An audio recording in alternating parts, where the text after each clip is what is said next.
बताने वाली बात ही नहीं है, कलाकारगण सब जानते हैं कि दोनों एक दूसरे के प्रेरक और पोषक रहे हैं।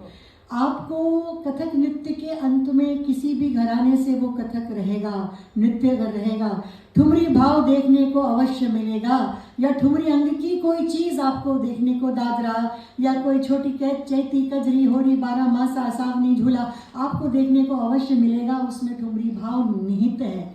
और ठुमरी गाने वाला अगर कथक नृत्य से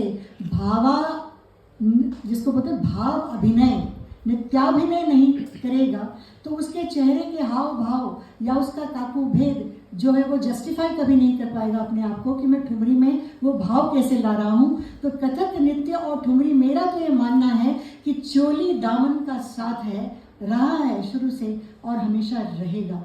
और इसीलिए Kumud Diwan foundation of classical music and dance अगर ठुमरी पर आधारित कोई कार्यक्रम करती है तो कथक केंद्र उसके लिए सबसे उपयुक्त प्रांगण और आंगन हम मानते हैं, क्योंकि यहाँ कथक की पूजा अर्चना, उपासना, शिक्षा, दीक्षा होती है। और हम ठुमरी गाते हैं पूरे देश में, उसको हम प्रिजर्व करते हैं और उसके परचम लहराते हैं बनारस गया ठुमरी के। तो इसलिए आप लोगों का बहुत बहुत हमारे साथ पुराना साथ है, उसको यूं ही बनाए रखिए, इसका भी हम निवेदन करते हैं। इस कार्यक्रम के ट्विन थीम में ठुमरी अंग में जो लोक से आया हुआ या फोक म्यूजिक से आया हुआ जो जॉनर, सब जॉनर संगीत का है, उसके विषय में पहला ट्विन में से पहला प्रोग्राम उस पर जाएगा।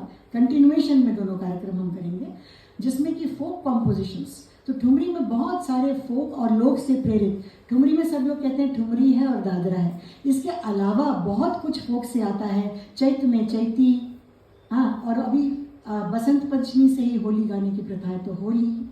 और उसके बाद बरसात में आपकी कजरी आएगी, झूला आएगा, सावनी। और 12 मास महीने का वर्णन जिसमें हम करते हैं तो वो 12 मासा। तो कई इस तरह के जो जिसको हम सब जॉनर्स ऑफ ठुमरी कहते हैं वो सब लोक से ही प्रेरित हैं, लोक से आते हैं। दूसरा जो हमारे इस ट्विन का जो कंटिन्यूएशन में सेकंड प्रोग्राम है वो है, ठुमरी पर तो बहुत चर्चाएं होती है, इतने विभिन्न प्रकार की ठुमरी और बंदिश की ठुमरी और जो कि नृत्य प्रधान है, और विलंबित की ठुमरी और मध्यलय की ठुमरी, और दादरा कहते हैं यूं ही दादरा। तो सब लोग कहते हैं कि दादरा ताल पे 6 मात्रा पे हो रहा है तो दादरा, तो उसमें कितनी डेप्थ है, कितनी गहराई है। आज उस पर हमने ट्विन प्रोग्राम का सेकंड पार्ट उस पर रखा है। और ताल का तो कमाल है दादरे में, छोटी चीज़ ज़रूर है लेकिन ताल बहुत कमाल की है, उसके ताल की वेरिएशंस। तो एक ताल वाद्य कचहरी उस पर और एक गायकी उस पर हमको थोड़ा सा उसके क्लोज लेकर जाएगी और समझाएगी कि दादरे में कितनी पॉसिबिलिटीज़ हैं।